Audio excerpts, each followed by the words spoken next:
Hop. Et hop hop hop, ça va? Non. Ça va toujours? Allez, on m'a dit qu'on était super nombreux. Et là, on est super pas nombreux. Alors, on va recommencer. Est-ce que ça va? Merci. Alors, d'habitude, on a des conférences avec des acteurs internationaux, mais on a décidé aussi de vous faire plaisir avec la fine fleur de certains des acteurs nationaux pour une série que tout le monde adore. C'est une première sur Paris Manga et Sci-Fi Show. Nous allons accueillir des acteurs de la série Kaamelott. Et on va commencer avec Monsieur Tony Sabat, s'il vous plaît, Tony!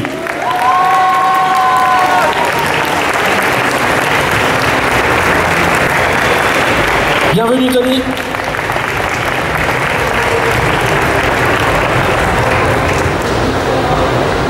Et son acolyte, vous le connaissez? Qui est-ce? Il joue quel rôle dans la série? Le Père Blaise. Monsieur Jean... non, si, Monsieur Père Blaise. Ah, mais non seulement... Alors, Jean-Robert Lombard. Monsieur Jean...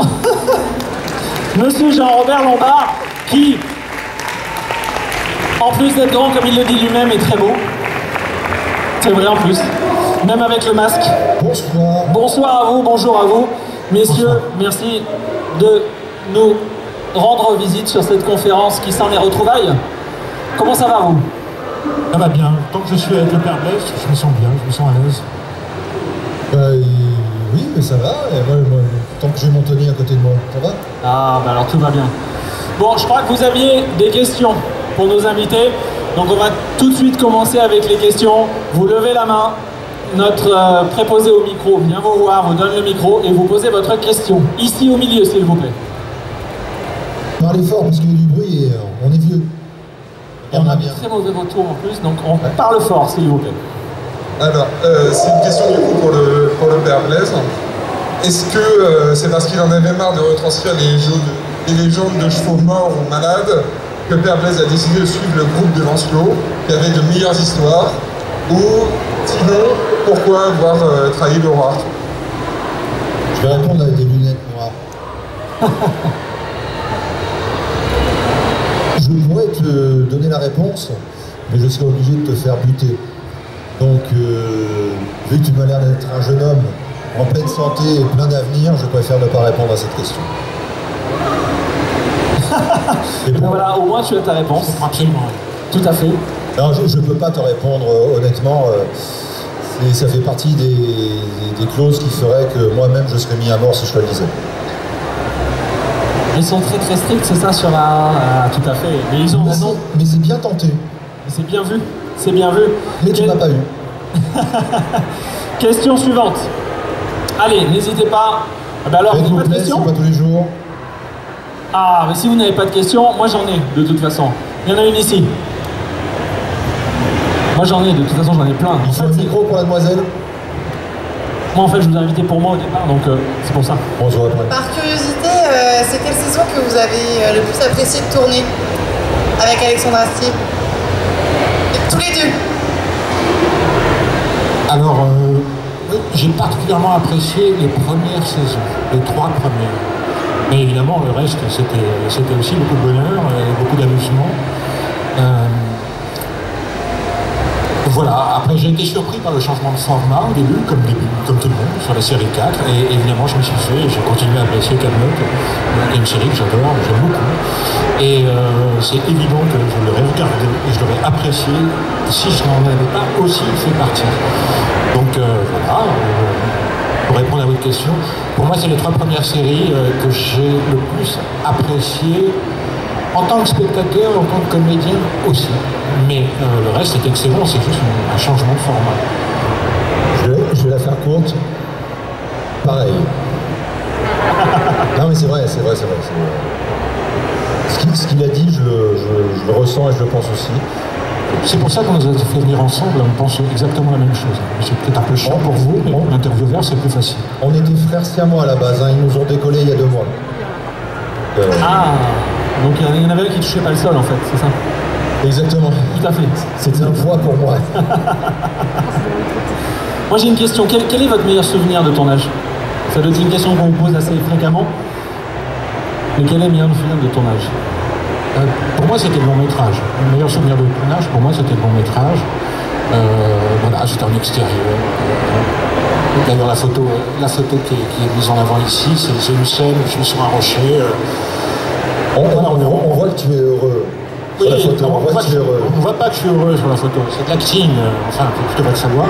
Mais voilà, le long métrage, c'était vraiment un moment de plaisir de tourner dans des conditions pareilles, avoir le temps de jouer. Alexandre était aussi lui-même très disponible, il demandait, il était très à l'écoute, très gentil, très humain avec ses comédiens. Sur la série télé, il avait moins le temps de l'être, tout simplement parce que les flux étaient tendus, il fallait qu'il produise et qu'il écrive une quantité énorme et il était forcément moins disponible pour les comédiens. Voilà, à toi. Merci. Me concernant, c'est pas des souvenirs de tournage, c'est des ambiances. C'est des ambiances et j'ai de formidables souvenirs avec Franck Pittiot qui joue Perceval.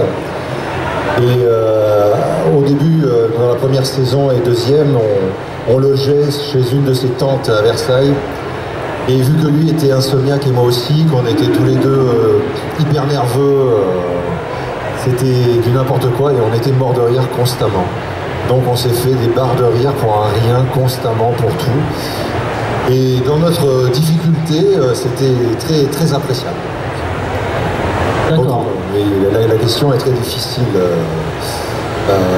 Des souvenirs, il y en a tellement. Il y en a beaucoup. Il y en a beaucoup. Mais moi, ce qui m'intéresse avant tout, c'est les moments que je passe avec les gens avec lesquels je passe. Par exemple, il y a plein d'épisodes que je n'ai pas vus. D'accord. Dans lesquels je suis ou dans lesquels je ne suis pas, mais que je n'ai pas vu. Parce que c'est le moment qui m'importe plus que le visuel. Question. Deuxième rang, s'il te plaît. Des questions. Alors, bonjour, ça me fait plaisir de vous voir ici. Alors, je voulais vous demander, à quoi peut-on s'attendre pour la suite du premier film Kaamelott? Alors je crois qu'il faut remettre les lunettes noires peut-être, c'est ça? Non, là, je vais être honnête, à quoi on peut s'attendre? Honnêtement, on n'en sait strictement rien. Strictement rien. C'est Alexandre, quand il écrit toujours en dernière minute, très souvent. Et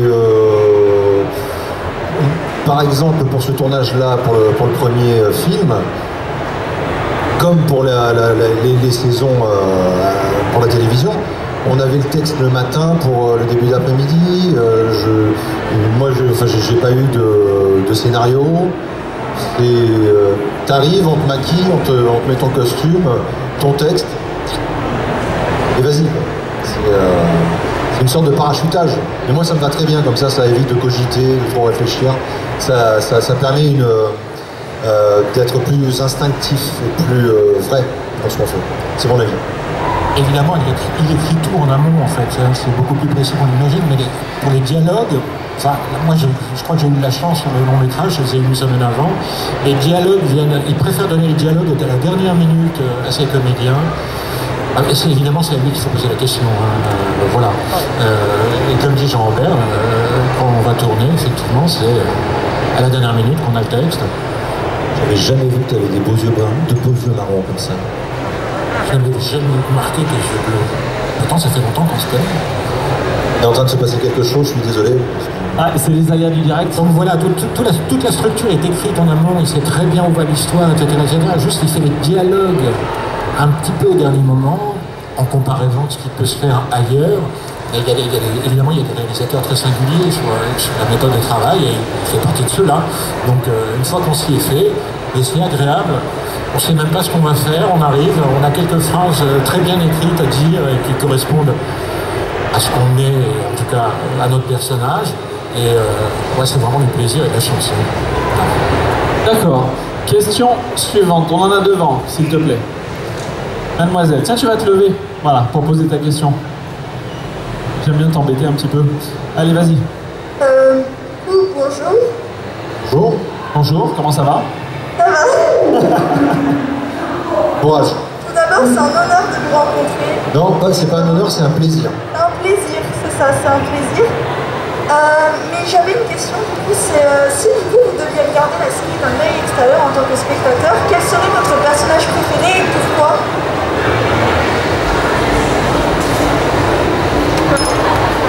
Je réponds à chaque fois en premier, c'est ça? Je sais pas. Oui. Mon personnage préféré. Je crois que je suis un peu comme tout le monde. J'adore le duo Caradoc-Perceval. Guettenot aussi, je le trouve vraiment excellent comédien. Et moi, le Père Blaise, c'est magnifique. J'ai son visage juste en face de moi, là. J'aime moins le contact quand il me touche. J'apprécie moins, mais sa présence est exceptionnelle. Donc, je le confirme. Père Blaise, ça fait partie de mes préférés. Allez, s'il fallait un ordre, Perceval. Non, le Père Blaise, pardon. Père Perceval et Guettenot. Ben, je suis pas loin de ce résultat, tu vois, comme quoi tu parles pour moi aussi. J'aurais mis donc le personnage de Perceval. Mon Tony, qu'on voit à mon sens pas assez dans la série, et qui est quelqu'un d'intrinsèquement drôle. Même quand je suis sérieux, je suis drôle. Je sais pas si c'est un compliment. Mais... donc il aurait fait partie de mes personnages préférés. Je pense comment il s'appelle, le père Astier. Alexandre Astier. Lionel. Ah oui, mais Lionel, c'est hors jeu. Lionel Astier aussi que j'aime énormément hors catégorie. Merci pour les réponses, du coup. On a une question là-bas. On a une question là-bas. Je vais peut-être vous laisser, vous dites que vous gérez vachement bien la conférence. Non, je te dis. Oui, bonjour. Bonjour. Alors, c'est un plaisir partagé par beaucoup en assistance de vous voir ici. Et ensuite, moi qui suis un grand fan de la série, je voulais savoir, à part l'épisode de la Quinte-Juste et celle de la cartographie de l'île de Bretagne, quels sont les moments de vos personnages respectifs que vous avez le plus apprécié d'interpréter et vous ont marqué? On va changer, je vais répondre en premier. Moi, ce qui m'a très intéressé, c'est de pouvoir jouer, par exemple, avec Laurent Deutsch, avec tous les intervenants avec lesquels j'ai pu jouer. Non pas que c'était rébarbatif ou une rengaine de jouer avec les personnages de la série, les originaux, mais c'était agréable de pouvoir rencontrer des gens qui venaient de l'extérieur du Creuset qui estirait le court-métrage d'origine. Et donc c'était un plaisir de rencontrer Alain Chabat, et plein d'autres, j'ai plus de souvenirs. Mais c'est ça qui me plaisait beaucoup en tout cas. Et quant à mon personnage, les moments que j'ai le plus apprécié à jouer, j'en ai pas vraiment. À chaque fois que je l'interprète, je suis content. Je suis content de le retrouver et puis de faire le con, quoi. Pour ma part, je crois que c'est Désiré, le court-métrage qui a donné naissance à la série. Voilà, parce qu'on était une bande de potes avec 2 francs 6 sous. Il fallait qu'un tel prenne sa voiture pour aider à transporter le matériel. C'était pas payé. Enfin, en tout cas, nous. Il est trop en train de révéler des trucs. Voilà, c'était fait avec pas grand-chose. Évidemment, le talent de l'auteur, metteur en scène. Et on s'est vraiment marré à le faire. En tout cas, pour ma part, je me suis vraiment marré à le faire. Et... si, rappelle-toi, c'est pas ce que tu me disais. Ah bon? Je sais pas, je me rappelle pas. Non, je me suis vraiment marré à le faire. Et d'une façon générale, je trouve que moi-même, en tant que personnage, que personne, ce que j'ai le plus apprécié de tourner, c'était toutes les scènes de la table ronde. Puisque je vous assure qu'être en armure, c'était des vraies armures. Même dans le court-métrage, on avait une cotte de maille sous l'armure. Rester 6 heures en armure, déjà, c'était quand même une prouesse. On se sentait bien, mais parfois plus le lendemain. Et puis c'était très drôle parce que c'est le son naturel des armures. Et donc ça faisait gling-gling sans arrêt dès qu'on bougeait, dès qu'on Dès qu'on faisait le moindre geste, on entendait sonner les armures. Moi, ça me faisait vraiment marrer d'être en armure, à une table ronde, en train de discuter, un peu comme une réunion de travail. Sauf que, si, ça peut arriver en réunion de travail aussi. On raconte n'importe quoi, personne ne comprend l'autre. Voilà. Et donc, les scènes de la table ronde, pour moi, c'est exceptionnel, quoi. C'est un plaisir exceptionnel. À savoir qu'au bout de 4, 5, 6 heures, c'est l'armure qui portait le mec et c'était plus le mec qui portait l'armure. C'est vrai. Et sur vos personnages, vous avez amené des choses personnelles dans vos rôles? Déjà notre talent. Oui, complètement d'accord. Voilà, bim, allez, hop, drop the mic. Non, qu'est-ce qu'on a amené de personnel? Je crois qu'au final, Alexandre a fait son casting en voyant des gens sur scène. Je crois qu'il y a, en tout cas pour les personnages de base, je crois qu'il n'y a que la Reine de Nièvre où il a fait passer un casting. Autrement, il a choisi des gens en les voyant sur scène, ou en les connaissant depuis longtemps. Et il a écrit des personnages pour des gens qu'il avait déjà vus sur scène et dans la vie.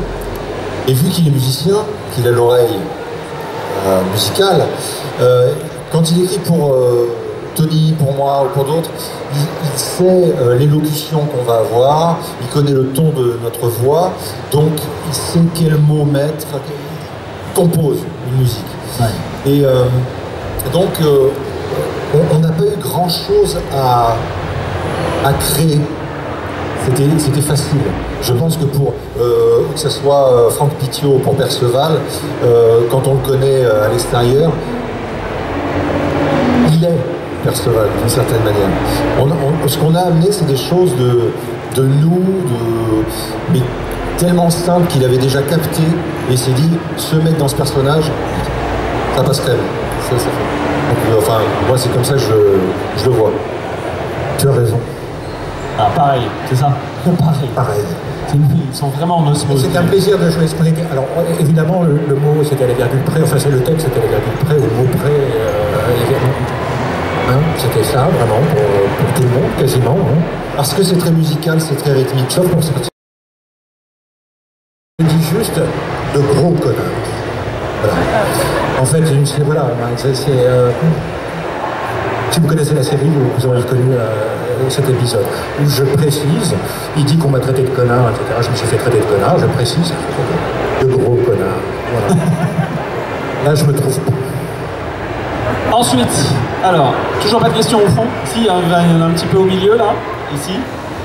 Ensuite, go. Bonjour. On a un vrai Larcel, là. Tu as un pacemaker? Non. Excusez-moi.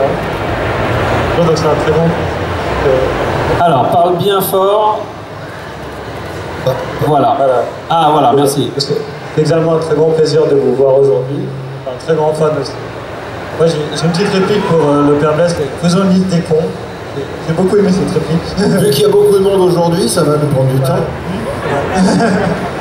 Non, moi, je voulais savoir quel était votre rythme de travail par jour. Est-ce que vous faisiez beaucoup d'épisodes ou est-ce qu'il fallait toujours tourner une scène parce que vous avez des fous rires, etc. Voilà, je voulais savoir si vous aviez des bons rythmes. Bon, strictement non. Non, le rythme, il est celui de faire 2 minutes 30 par jour, 2 minutes 30 montables, ce qui est quand même beaucoup. Mais la technique aidait beaucoup, parce que quand on est à la table ronde, où je suis au pupitre, il n'y avait pas beaucoup d'action physique. Donc c'est un plan, chant contre chant, et la façon de travailler d'Alexandre est très, et c'est ça que j'apprécie beaucoup, elle est très synthétique, très pragmatique. Voilà. Donc ça évite de trop cogiter, de trop se poser des questions, comment je vais faire le truc, surtout pour les comédiens et comédiennes qui sont souvent des mentaleux puissance haine. Tu t'assois là, ou t'es debout là, tu regardes à tel endroit, tu parles à telle personne, Tana, et puis on se fait une ou deux répètes et puis on envoie. Et vu que les textes ne sont pas non plus des textes, en tout cas pour nos personnages, c'est pas comme Perceval. Perceval, lui, il a des paquets c'est monstrueux. Et, moi, je l'admire d'avoir fait ça en quelques heures d'apprentissage, vraiment. Mais autrement, non, c'était vraiment sympa, à la cool et que du bonheur. Toi, tu vas dire l'inverse, rien que pour m'emmerder. Quelle était la question déjà? Il a oublié. Question, même si bon, j'ai répondu. Question suivante. Monsieur avec le chapeau. Monsieur Chapeau de paille. Monsieur One Piece. Bien de reconnaître. Donc déjà, bonjour et enchanté. Moi, je voulais vous poser... Vas-y, c'est bon. Je voulais vous poser une question sur l'entre série et film. Est-ce que vous vous attendiez à ce que ça reprenne ou est-ce que vous étiez dans le flou? Et comment est-ce que vous avez réagi quand on vous a dit « Allez, go, c'est maintenant, ça repart » Ouais, j'étais sous coke. Ah oui, d'accord, ok. Il était 2h du matin, tout j'étais à Donf, et d'un coup j'ai un coup de téléphone. Des enfants, ouais, je viens. N'importe quoi. Mais c'est complètement fou. Hein. Non, on était ensemble, t'avais le nez poudré toi aussi. Il arrive pas à faire une cigarette. Non, en fait, on savait qu'il y allait avoir une suite. Il y a eu des problématiques dont on ne va pas parler, et c'est pour ça que ça a pris 10 ans pour se faire. Mais on savait qu'il y aurait une suite. On le sentait. Et puis quelque part, il n'y aurait pas eu de suite, la vie continue. Oui, je faisais aussi partie du staff de la production, j'ai eu un peu de travail sur la production, j'étais documentaliste, j'étais répétiteur, j'ai fait des choses comme ça, et je savais qu'il voulait faire des longs métrages. Il le disait déjà, et déjà à l'époque, peut-être pendant la saison 2, je crois, il disait qu'il voulait faire une trilogie. Donc il avait déjà ce projet en tête. Voilà, pourquoi on a dû attendre tous aussi longtemps? Je pense que vous avez des débuts de réponse sur le net que vous allez pouvoir trouver très facilement et qu'on ne commentera pas. Et évidemment, j'ai eu la même réaction que Jean-Robert quand on m'a appelé pour le tournage. Voilà, donc je sens... Voilà. Enfin, voilà. C'est tout, merci. Ok, on continue. Alors il y a de plus en plus de questions, c'est bien. Lâchez-vous. Vous avez trouvé comment lever la main? Ici. Oui. Alors bonjour. Bonjour. Moi j'avais juste une question. Viens dans le micro. En fait, je me posais une question. Vous parliez avant du rythme des dialogues. Est-ce qu'Alexandre Astier vous donne une certaine liberté sur les dialogues en eux-mêmes? Est-ce que vous pouvez changer certains dialogues? Alors lui dira non, moi je vais dire oui, mais c'est moi que j'ai raison. En fait, Alexandre donne un texte et si on a besoin de le changer pour une raison X ou Y, je parle d'expérience personnelle, quand il refuse, c'est toujours étayé. C'est pas j'ai écrit un texte, c'est moi qui ai écrit le texte, toi tu es comédien seulement, et voilà. Il n'y a pas un problème d'ego. Si la rythmique est bonne, si ça ne change pas le sens et ce qu'il veut produire comme effet, que vous changiez un petit peu du moment que ça vous permet d'être plus libre dans votre manière de jouer, il n'y aura pas de problème. Et s'il refuse, ce sera toujours étayé. Parce que ça change quelque chose à ce qu'il a voulu produire comme effet, etc. etc. Tony? Alors, pour ma part, je ne lui ai jamais demandé à changer ni un mot, ni une virgule. Voilà. J'avais pas envie de perdre ma place. Peut-être, non, il n'y avait rien à changer. Franchement, c'était très facile à jouer. Ça coulait de source, encore une fois. Quand il vous connaît, quand il vous connaît en dehors du plateau, d'un plateau, etc., il vous écoute parler, il écoute votre vocabulaire, et c'est toujours en rapport avec ce que vous êtes, en tout cas pour cette aventure-là, Kaamelott. Il écrit des choses qui est en rapport avec une musique qu'il a déjà entendue, qu'il vous a déjà entendu prononcer. Donc, j'ai pas eu une virgule à changer. Pour ma part, voilà. Allez, on continue. On a le monsieur là avec les mitaines. C'est ça. Vous faites trop de bruit là-bas. On se calme. On n'entend plus. Voilà. Bonjour. Bonjour. Alors, en référence à la série, quel est l'adjectif qui vous définit le mieux? Le plancton. Donc, voilà. Le plancton. On dit plancton normalement, hein, je sais pas, parce que je sais que beaucoup de gens ont pris ça pour une info. Donc c'est le plancton, l'adjectif qui définit. J'en suis désolé. Mais c'est juste mon camelot en dehors, je m'attribue d'autres adjectifs, je vous le rassure. J'ai mis en dehors. J'ai failli dire quelque chose, mais je me retiendrai. En public, s'il te plaît. En public, s'il te plaît. Pour ça, je me suis retenu. Un adjectif pour le père Blaise. C'est compliqué parce que chacun ressent quelque chose par rapport à ce personnage, suivant son vécu, suivant son... Voilà, bon, il y a des généralités aussi. Mais qu'est-ce qu'on dira? Blasé? Un côté blasé, un côté un peu comme ça, ouais. C'est vrai qu'il est souvent blasé. À côté, bon, on n'a pas le choix, tant pis. Résigné. Résigné, voilà. Le père Blaise blasé, c'est pas mal. Voilà. C'est pas mal. Même bien. Ensuite. Il n'y a aucune question sur la gauche. Non, ils dorment là. Faut les laisser, ils sont en hibernation pour le moment. Ils attendent quelqu'un d'autre, je crois. C'est ça. Non. Excusez-nous, on part dans pas longtemps. Voilà, on termine et puis après, voilà. On fait vite. N'hésitez pas parce qu'après ce sera trop tard. Hein. Faudra pas venir me demander. Il y a la voisine là-bas qui a déjà posé une question, mais qui est très gourmande. Attends. De questions. Oui. Bonjour et merci à vous. Alors moi c'est très simple, question pour M. Lombard. Quand vous avez reçu le script et l'énorme changement qu'il y a eu par rapport à votre personnage qui est littéralement passé du côté obscur de la force. Alors je vais t'arrêter tout de suite parce que tu ne m'as pas écouté.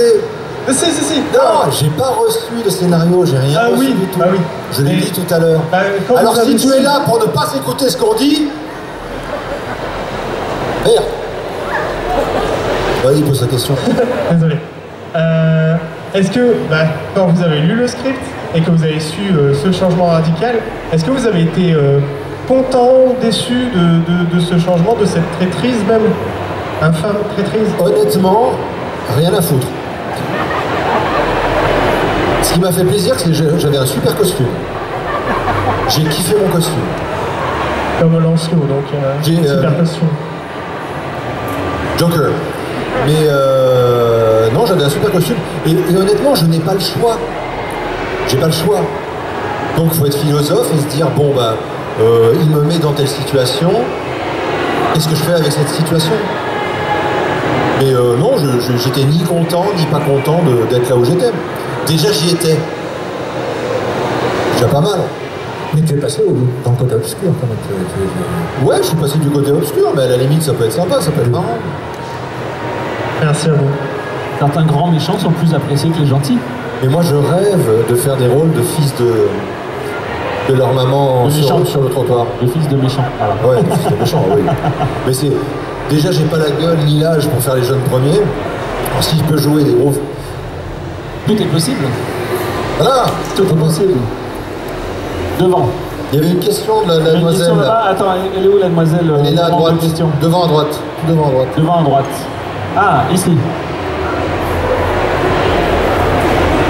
Merci. Je vais m'accorder cette deuxième question. Oui, je suis célibataire. Ouais.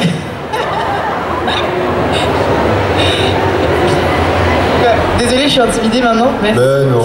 Mais comment c'était pour savoir, par curiosité, si cette expérience, ça vous avait rendu un peu plus intéressé, je sais pas, enfin, est-ce que vous aviez développé un intérêt particulier pour les légendes des chevaliers de la table ronde ou pas forcément? Pas forcément. Alors, j'avais déjà lu un peu des choses sur la légende de la table ronde, et oui, après j'en ai lu un peu plus, mais je m'intéressais à ça. Donc, jeune, j'ai fait des jeux de rôle, j'ai joué à Donjons et Dragons, j'étais tout minot, etc. Donc voilà, j'avais lu Chrétien de Troyes avant d'arriver sur le plateau, mais bon, ça n'a pas fait de moi le meilleur comédien, hein, parce que vu ce qu'on m'avait dit, ça n'avait à peu près aucun rapport. Mais oui, je me suis intéressé à la légende, et j'imagine que c'est aussi ce qui fait plaisir au public, c'est que c'est très documenté sur la légende en fait. Voilà, donc, et il reprend vraiment la légende du cycle arthurien, il ajoute, il reprend les différents personnages et puis il ajoute son grain de sel, et voilà, et quelque part, il honore tous les auteurs qui ont participé à la transmission de cette légende, tout simplement, ce mythe. Voilà. C'était long. Tu t'es emmerdé un peu là. Hein. Ouais, un petit peu. Désolé. Toujours pas de questions sur la gauche. Si, il y en a une. Ah, il suffit de Une fois, deux fois, trois fois, il y en avait une là-bas sur la droite, là j'ai vu à un moment. Ouais, mais il a payé plus cher, lui. Bonjour. Bonjour. Je suis ravi de vous rencontrer déjà, c'est un honneur. Je voulais savoir, quel est pour vous l'acteur hors caméra le plus drôle? En tout cas, le coup d'emprunt un peu de... L'acteur hors caméra? Oui, le coup d'emprunt de tournage. Jean-Robert Lombard. Mensonge. Bill Vezet. C'est un tracelet qui fait pas exprès. Le plus drôle... Non, je fais partie des drôles quand même, mais pour moi, Franck Pitiot, définitivement, avec qui j'ai tellement ri.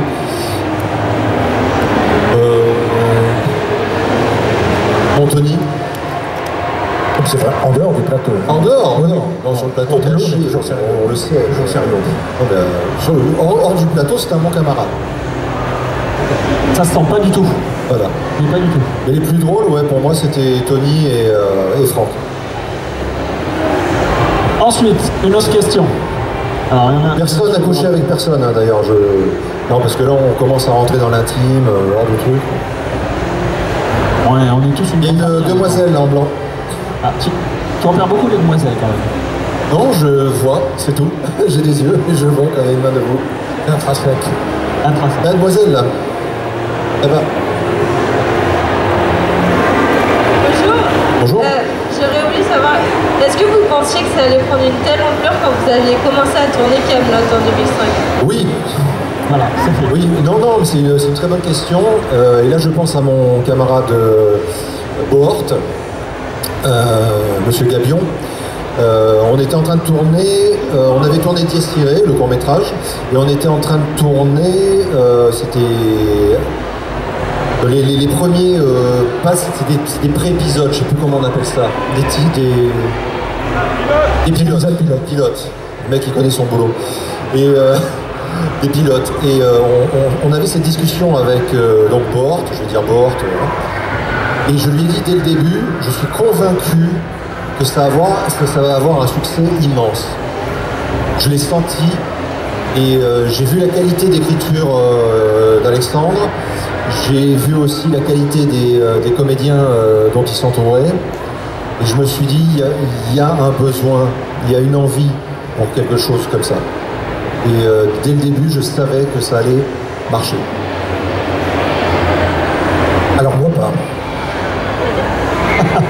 Sérieusement, j'ai été un peu surpris par le succès, très sérieusement. Par contre, ça n'enlève rien au talent de l'auteur.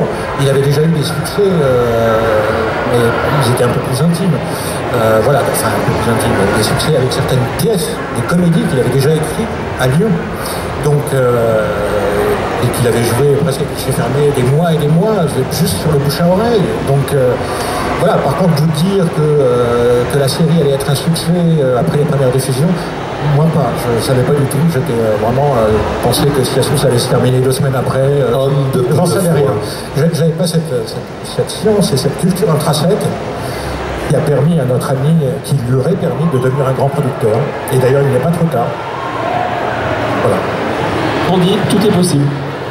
C'est le jeu de la vie. C'est ça, exactement. Ensuite, donc on a une question devant, on a des questions un petit peu derrière ici. On va faire, où êtes-vous avec les micros? Ici, tiens, bien devant. Et après on va passer sur la demoiselle en rose. Sur la demoiselle, carrément. On va passer sur la demoiselle. Ça ne se fait pas. À tout à l'heure, mademoiselle. Bonjour. Ah, ton micro fonctionne. Vous m'entendez bien? On t'entend très bien. Check, 1, 2. Où es-tu? Je suis là. Ah, d'accord. Est-ce que vous allez bien? Mais très bien, merci. Bon, c'était pas vraiment ma question principale. Je voudrais savoir quel est le trait de caractère que vous préférez chez les personnages que vous incarnez? Trait de caractère, c'est ça? Oui. Trait de caractère que vous préférez chez votre personnage?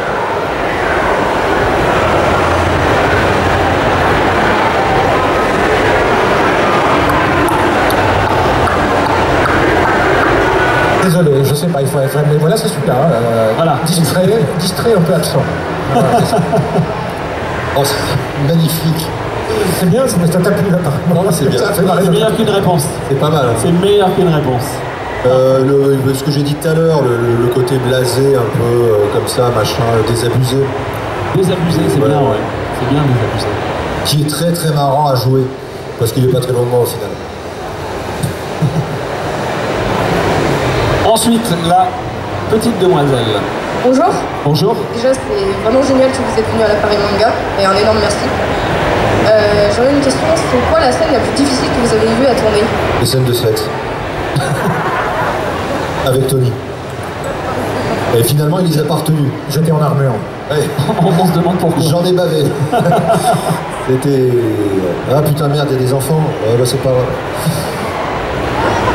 Fallait pas les amener. Voilà. Ok, très bien. Non, non, les scènes les plus difficiles à tourner, c'est... j'ai pas eu de scène difficile. Honnêtement, j'avais vraiment que du plaisir à faire ça et il n'y a pas eu de scène difficile pour moi, en tout cas. Ah, ça s'appelle le talent, c'est ça? Non, ça s'appelle le plaisir. Oui, j'ai pas eu de scène physique difficile en extérieur, enfin très peu. Peut-être dans la saison 9, où on était en extérieur, il neigeait, machin. Ouais, bah il fait froid, on t'apporte des trucs pour t'habiller, tu vas dans la tente, c'est chauffé. Enfin, faut arrêter de râler, quoi.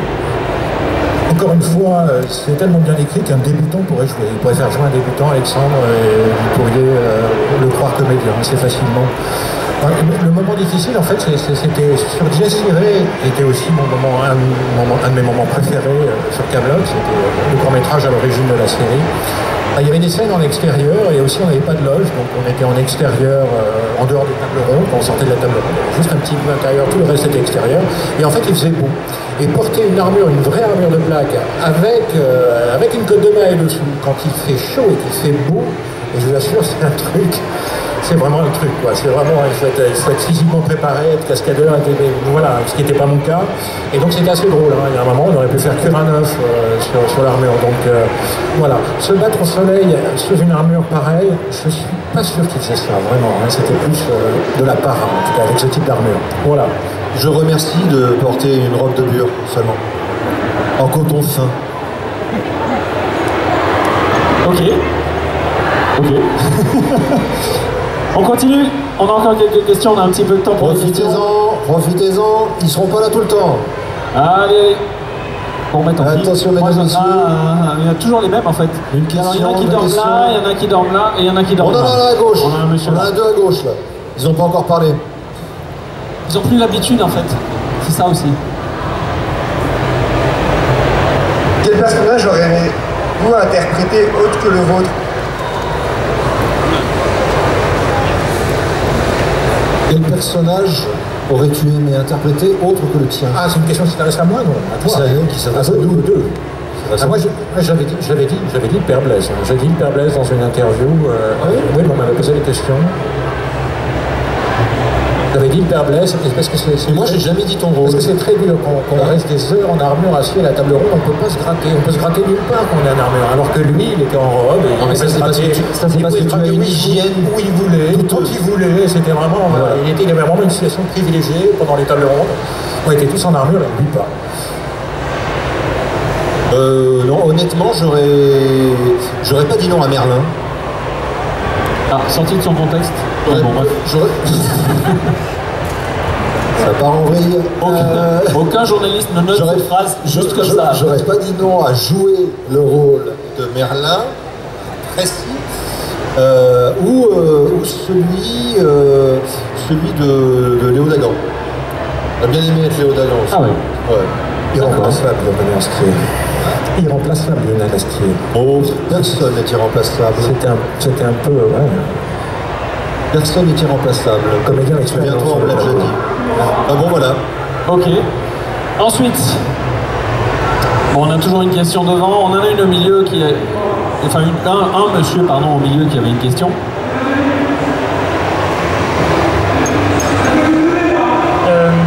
Est-ce que suite à Kaamelott, votre vie a changé du tout au tout? Les femmes, l'argent, c'est un massacre. Non mais c'est une question, je réponds, voilà. Alors, je suis millionnaire, t'as vu les cernes, là je suis épuisé, je sais plus où j'en peux plus.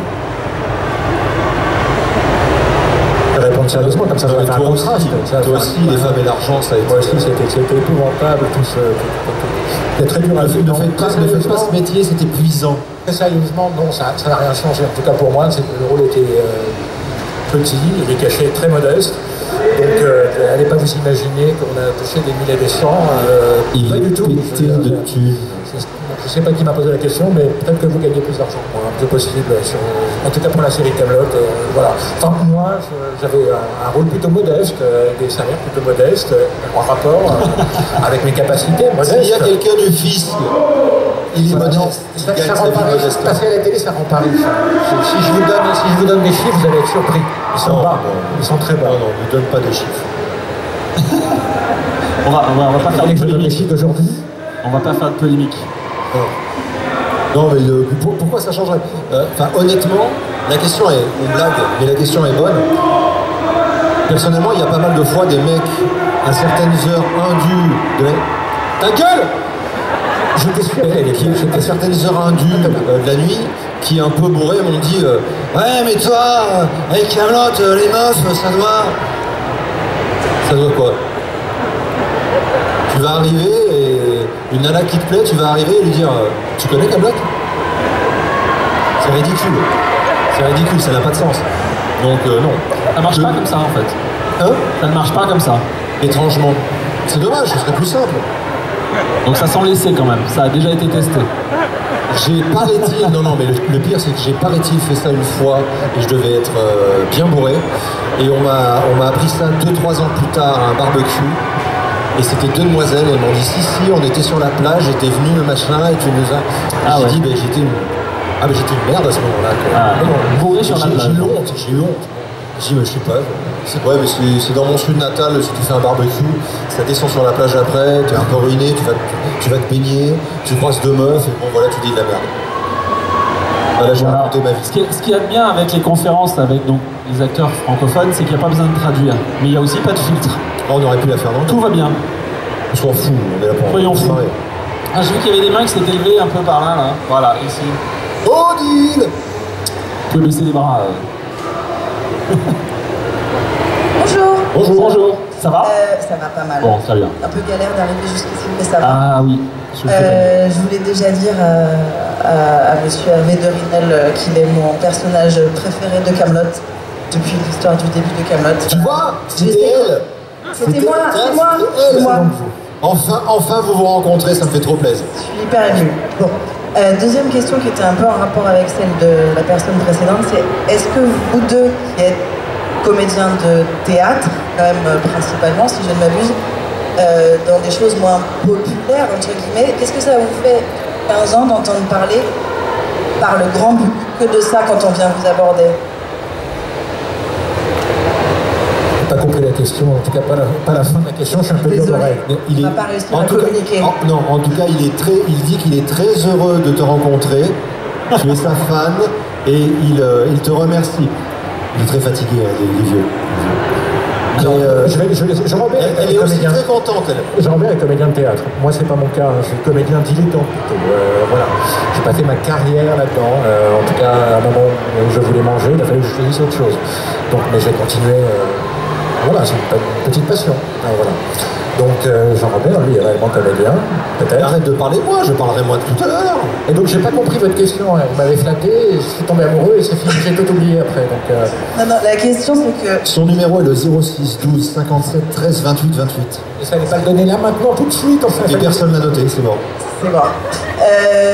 Non, ma question c'était sur... Beaucoup de comédiens de Kaamelott sont quand même comédiens de théâtre, oui, de base, beaucoup à Lyon, on le sait, tout ça. Pour en avoir croisé beaucoup, maintenant, je remarque que les gens, effectivement, alors qu'ils ont des carrières pour certains très fournies, on ne leur parle que de ça. Audrey Fleurot, par exemple. Audrey Fleurot, c'est encore différent, mais je pense à un Lionel Astier qui a quand même vendu en théâtre beaucoup, et à qui, aujourd'hui, pour le grand public, c'est ça. Donc, est-ce que... Alors, peut-être plus pour... On a toujours des rôles qui marquent, et vu ce qu'a été Kaamelott, la puissance évocatrice et la puissance drôlatique de cette série, c'est normal que énormément de gens se réfèrent à vous par ce rôle qui a été aussi prégnant dans leur imaginaire. Que ce soit normal, c'est pas de souci, c'est vrai que c'est normal, mais est-ce qu'au bout d'un moment, ça vous saoule? C'est ma question. Me concernant, je serais stupide de dire que ça me saoule. parce que c'est quand même plus sympa d'être reconnu pour le père Blaise que pour le violeur de bébé qui est passé dans les infos, tu vois. Ça dépend du tempérament, c'est pas. Je le laisse, celui-là, ce tempérament, je le laisse là. Mais c'est un plaisir, comme c'est un plaisir d'être là et de partager avec vous. Enfin, pour moi, c'est un cercle vertueux. On échange du plaisir, du bonheur. Donc, ça fait 15 ans, j'ai fait plein d'autres trucs, y compris au théâtre et pas mal dans mon sud toulonnais. Mais c'est comme ça fait partie du jeu. Et la personne qui, même dans 10, 20 ans, sera saoulée qu'on lui rappelle ce truc qu'elle a fait, bah c'est un con. Ok, ça me va. C'est bon. Ça te va, c'est vrai? Très bien. Allez, on attend pour une... Pardon, excuse-moi. Non, c'est bon. Non, parce qu'en fait, comme tout est filmé, on pourra retrouver le numéro de téléphone qui a été donné tout à l'heure. Tout comme pour la demoiselle, si tu veux donner le numéro de la chambre, etc. pour la demoiselle ici, c'est pas possible. J'habite à Paris, c'est ma chambre. Ah bah oui, c'est vrai en plus. Donc il habite à Paris, c'est sa chambre. Donc voilà, on donnera l'adresse plus tard. Bon. On attend pour une dernière question. Qui veut poser la dernière question pour nos invités? C'était la dernière question. Et oui, il fait très bien. Mais il n'y a personne en fait qui veut poser les dernières questions. Vous êtes mou aujourd'hui, je vous trouve mou. Il va falloir... il y a une demoiselle devant. Il y a toujours la... Mais là, elle est gentille, la demoiselle devant. Mais il y a une autre demoiselle devant. Allez, tu as droit à la dernière question. Vas-y. À la condition de te lever. Et de te lever devant les caméras qui sont là derrière toi pour tout leur pourrir l'image. Exactement. C'est exactement ça. Vas-y, go. Pourrir l'image. Oh, plein dedans. Voilà. Eh bien, bonjour. Alors, attends, on recommence. Pendant les fêtes à la table ronde, Alexandre Astier avait aussi une armure, tout comme les autres chevaliers. Comment faisait-il pour être à la fois devant la caméra et derrière la caméra en tant que réalisateur? Ça s'appelle le don d'ubiquité.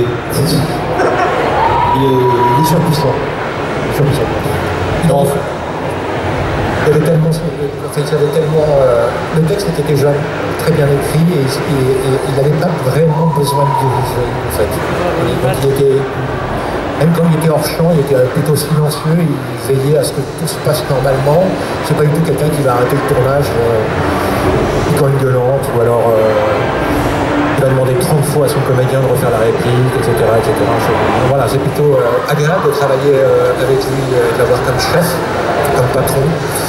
Voilà, mais en même temps, il est exigeant, hein, c'est la virgule près. Mais sinon, comme il est compétent, ce qu'il vous demande de faire, et ce que vous devez faire en tant qu'employé, est complètement cohérent. Donc c'est très facile en fait. Voilà. En fait, c'est simple. Il prépare ses actes de caméra. Et ensuite, on se met dans le champ. Il voit si les personnages, si l'image lui plaît. Et on tourne le champ, le contre-champ, et voilà. Donc il fait sa partie technique avant. Et ensuite, une fois que le cadre est défini, il sait que toi tu vas être là, l'autre va être là, l'autre va être là, l'image est bonne, son cadre lui plaît, c'est pas plus dur que ça. Voilà. Et c'est sur cette dernière petite... Tu voulais dire autre chose peut-être? Non, je ne sais pas. On ne saura pas du coup parce que je n'ai pas entendu. C'est sur cette dernière question qu'on va remercier nos deux invités pour cette intervention sur scène, s'il vous plaît, Jean-Robert Lombard et Tony Sabat, que l'on retrouve en dédicace, que l'on retrouve en photo, que l'on retrouve... faites plein de choses en fait sur ce salon. Merci beaucoup. Encore merci. Allez, on les applaudit très fort, s'il vous plaît. Ah, une petite photo avec les gens. Tous ceux qui veulent faire une photo de groupe avec nos invités.